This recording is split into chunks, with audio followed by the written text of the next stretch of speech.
بسم اللہ والصلاة والسلام علی رسول اللہ وعلی آلہ واصحابہ وعلی کل من والہ۔ اصحاب کہف کا واقعہ چل رہا ہے۔ اصحاب کہف کا واقعہ اللہ نے قرآن پاک میں تفصیل سے بیان کیا ہے۔ تو قرآن پاک جو بھی واقعہ بیان کرتا ہے اس سے مقصود صرف دل بہلانا اور کہانی نہیں ہوتا، بلکہ قرآن پاک جو واقعات بیان کرتا ہے ان واقعات میں بہت ساری چیزیں سمجھنے کی ہوتی ہیں اور بہت ساری چیزوں کو سمجھانا مقصود ہوتا ہے۔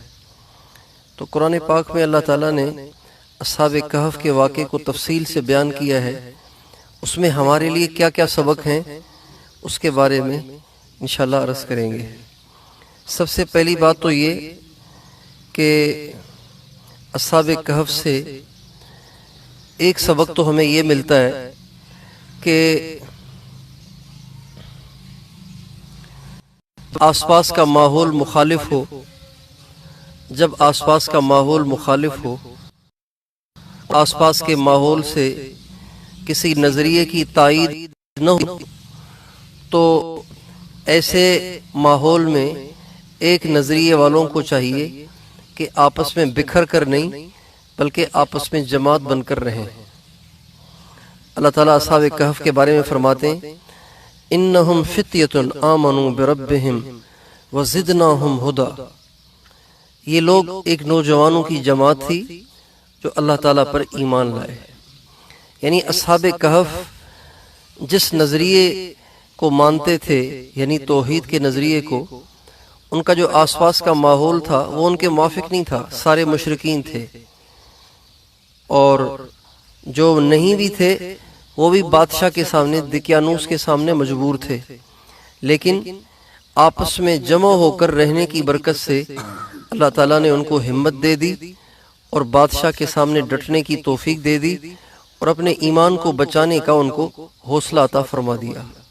اس لیے ہمارے حضرات فرماتے ہیں کہ ہر علاقے میں دین کی محنت کرنے والے، دین کا کام کرنے والے، ان کی جماعت ہونی چاہیے، ان کو جماعت بن کے رہنا چاہیے۔ جماعت بن کر رہنے میں بڑی حفاظت ہے۔ اکیلا انسان کچھ بھی نہیں کر سکتا، لیکن جماعت بن جائے تو یہ بہت بڑی طاقت ہے۔ کہتے ہیں کہ ایک شخص نے اپنے انتقال سے پہلے اپنے بچوں کو بلایا، اس کے 12 بیٹے تھے، ان کو بلایا اور ان کے ہاتھ میں، ہر ایک کے ہاتھ میں ایک ایک لکڑی دے دی اور کہا اس کو توڑ کے دکھاؤ۔ تو وہ تو ایک لکڑی تھی، پتلی سی تھی، ہر ایک نے تھوڑا سا زور لگایا تو وہ ٹوٹ گئی۔ پھر 12 لکڑیاں کٹھی کر کے، جمع کر کے اس نے ہر ایک کو دیں۔ 12 کے 12 نے الگ الگ زور لگایا، کوئی بھی اس کو نہیں توڑ سکا۔ تو اس باپ نے اپنے انتقال سے پہلے اپنے بچوں سے کہا اس طرح تم جماعت بن کے رہو گے تو کوئی تمہیں توڑ نہیں سکتا۔ تو اس سے ہمیں یہ سبق ملتا ہے کہ اہل حق کو، جو دین کا کام کرنے والے ہیں، جو دین پہ چلنا چاہتے ہیں، ان کو چاہیے کہ بجائے اس کے کہ بکھر کر رہیں، جماعت بن کر رہیں۔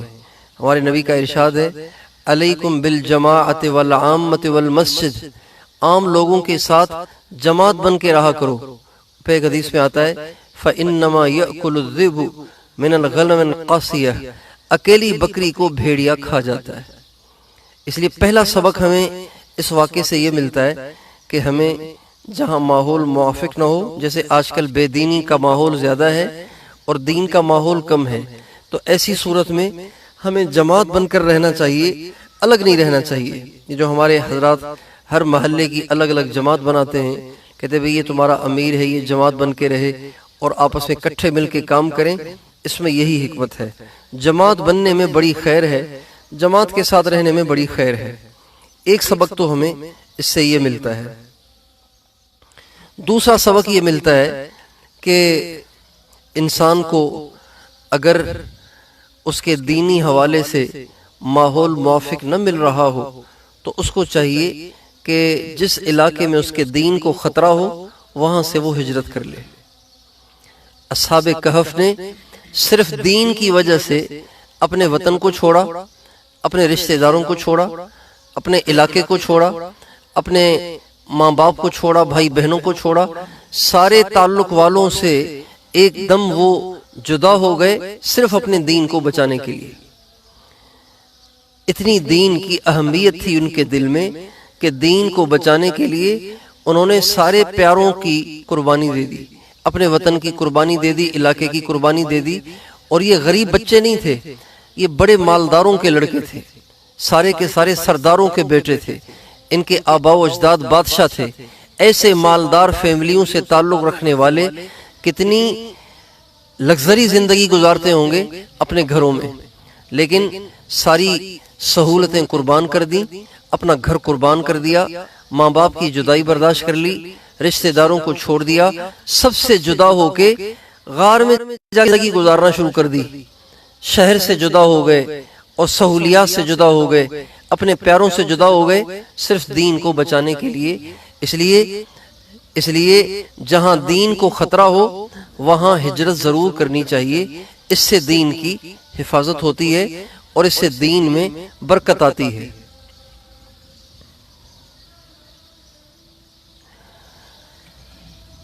جہاں دین کی شدید مخالفت ہو اور دین کو خطرہ ہو رہا ہو تو وہاں سے تو مستقل ہی ہجرت کرنی چاہیے۔ ہمارے نبی نے مکہ معظمہ سے مستقل مدینے کی طرف ہجرت کر لی، اور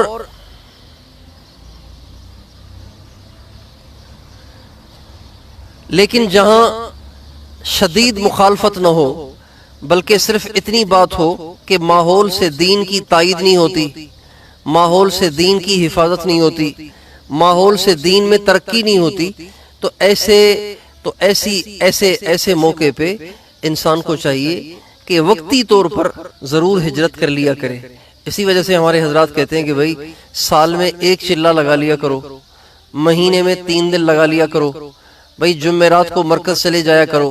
یہ بھی ایک قسم کی ہجرت ہے، لیکن یہ ہجرت ایک وقتی اور اس لیے ہمارا ماحول وہ ماحول نہیں ہے کہ جس میں ہمارے ایمان کے لالے پڑ رہے ہوں، ہمارے ایمان کو خطرہ ہو رہا ہو، تو اس لیے وقتی ہجرت کا کہا جاتا ہے۔ تو بہرحال ہجرت کرنا یہ بہت مفید ہے، اور ہجرت کرنے سے انسان کے ایمان کی حفاظت ہوتی ہے۔ میں پہلے کافی سوچتا تھا کہ یہ جو ہمارے سندھی اسپیکنگ لوگ ہیں، جو ہمارے سندھی زبان بولنے والے ہیں، ان میں دین کی اس درجے کی رغبت نہیں ہے جو اردو اسپیکنگ والوں میں ہے۔ ہم اپنے شہر میں بھی دیکھ لیں کہ ہماری مسجدوں کے نمازی کتنے ہیں اور مہاجر چوک کی مسجدوں میں نمازی کتنے ہیں۔ عام طور پہ یہی دیکھا گیا ہے کہ جو اردو اسپیکنگ ہیں ان میں دین کی رغبت زیادہ ہے، اور جو سندھی اسپیکنگ ہیں ان میں دین کی رغبت کم ہے۔ جہاں کہیں آپ دیکھیں گے اردو اسپیکنگ لوگ رہتے ہیں، مہاجر حضرات رہتے ہیں، وہاں نمازی بھی زیادہ ہوں گے، داڑھی والے بھی زیادہ ہوں گے، اور قرآن بھی پڑھتے ہوں گے، اور ان میں اس درجے کی بے دینی نہیں ہوتی جس درجے کی بے دینی ہمارے یہاں کے جو مقامی لوگ ہیں جو سندھی اسپیکنگ ہیں ان میں ہیں۔ جتنی دین سے دوری ان کی ہے ان کی نہیں ہے۔ یہ عام طور پہ آپ پورے سندھ میں اس کو مشاہدہ کر سکتے ہیں۔ تو میں بہت سوچتا تھا کہ پتہ نہیں یہ اردو اسپیکنگ والوں کے خون میں ہے دین سے محبت اور دین کی رغبت، اور ہمارے ہاں اتنی جہالت، اس کی وجہ کیا ہے؟ تو یہ بات بعد میں سمجھ میں آئی کہ اصل میں یہ ساری ہجرت کی برکت ہے۔ ہجرت کرنا بڑا مفید عمل ہے، اس لیے کہ جتنے مہاجرین ہندوستان چھوڑ کے یہاں آئے تھے تو وہ تو کلمے کی بنیاد پہ آئے تھے، تو جن کے آباء و اجداد نے کلمے کی بنیاد پہ ہجرت کی، اپنے علاقوں کو چھوڑا، اپنے وطن کو چھوڑا، اپنے رشتہ داروں کو چھوڑا، اپنی زمینوں کو چھوڑا، اپنی جائیدادوں کو چھوڑا، تو اس ہجرت کا اثر ان کی نسلوں پر بھی ہے جس کی وجہ سے وہ دین کے قریب ہیں۔ اس لیے ہجرت کرنا بڑا زبردست عمل ہے، اور دین کے لیے ہجرت کرنا یہ تو بہت ہی مفید ہے۔ تو دوسرا سبق ہمیں یہ ملتا ہے کہ دین کو بچانے کے لیے ہمیں بھی ہجرت کرنی چاہیے، اور تیسرا سبق یہ ملتا ہے کہ جب انسان حق راستے پہ ہو تو پھر وہ کسی طاقت سے گھبرائے نہیں، کسی طاقت سے ڈرے نہیں، کسی طاقت سے دبے نہیں، اس لیے کہ اللہ بڑا کارساز ہے، اللہ بڑا زبردست ہے۔ دنیا میں کوئی چاہے کتنا طاقتور کیوں نہ ہو، اللہ سے زیادہ طاقتور تو کوئی نہیں ہے نا۔ اب آپ اندازہ لگائیے، نوجوان ہیں، نوجوانوں کی ایک جماعت ہے، بادشاہ کتنا طاقتور ہوتا ہے، بادشاہ ان کو بلا رہا ہے، اذ قاموا فقالوا ربنا رب السماوات والارض، کہنے لگے آپ ہمیں گمراہ نہیں کر سکتے، ہمارا معبود تو وہ ہے جو زمین آسمان کا بادشاہ ہے، ہم تو اس کی مانتے ہیں، آپ کو جو کرنا ہے کر لیں۔ بادشاہ کے سامنے بھی ڈٹ جانا یہ بہت بڑی بات ہے۔ ہمارے نبی کا ارشاد ہے افضل الجہاد کلمۃ حق عند سلطان جائر، سب سے بڑا جہاد یہ ہے کہ انسان ظالم بادشاہ کے سامنے حق کی بات کہے، عدل کی بات کہے، یہ سب سے بڑا جہاد ہے۔ تو اصحاب کہف کے واقعے سے ایک سبق ہمیں یہ ملتا ہے کہ ہمیں کبھی کسی ظالم کے ظلم سے، کسی طاقتور کی طاقت سے دبنا اور متاثر نہیں ہونا چاہیے، بلکہ جہاں حق بات ہو وہاں کہہ دینی چاہیے، اور کسی طاقتور کی طاقت سے متاثر ہو کے حق راستے کو نہیں چھوڑنا چاہیے، ایمان کو نہیں چھوڑنا چاہیے۔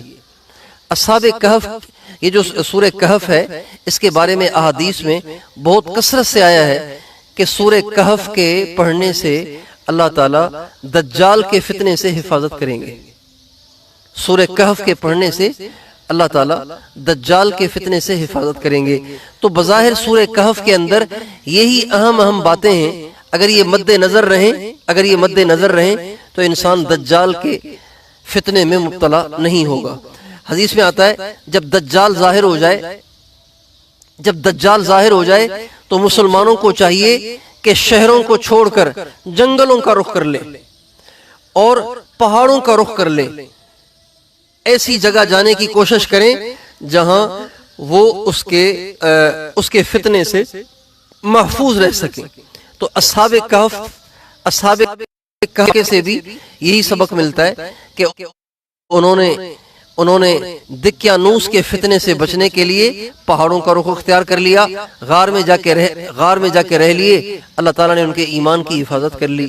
تو دجال کے فتنے سے بچنے کے لیے بھی ہمارے نبی نے یہ نصیحت فرمائی ہے کہ دجال کے فتنے سے بچنے کے لیے مسلمانوں کو چاہیے کہ پہاڑوں کا رخ اختیار کر لیں، اس کا سامنا نہ کریں۔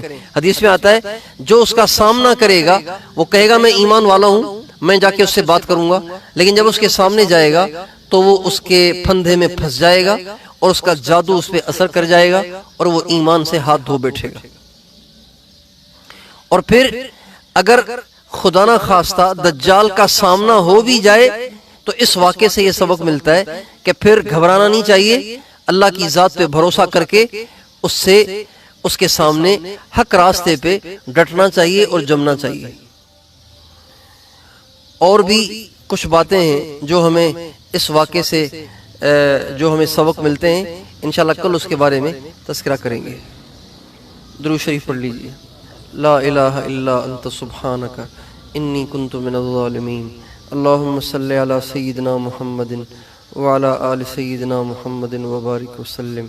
ربنا آتنا فی الدنیا حسنۃ وفی الآخرۃ حسنۃ وقنا عذاب النار، ربنا هب لنا من ازواجنا وذرياتنا قرة اعین واجعلنا للمتقین اماما، ربنا هب لنا من لدنک رحمة واجعل لنا من لدنک سلطانا نصیرا، آمین۔ وصلی اللہ علی النبی الکریم۔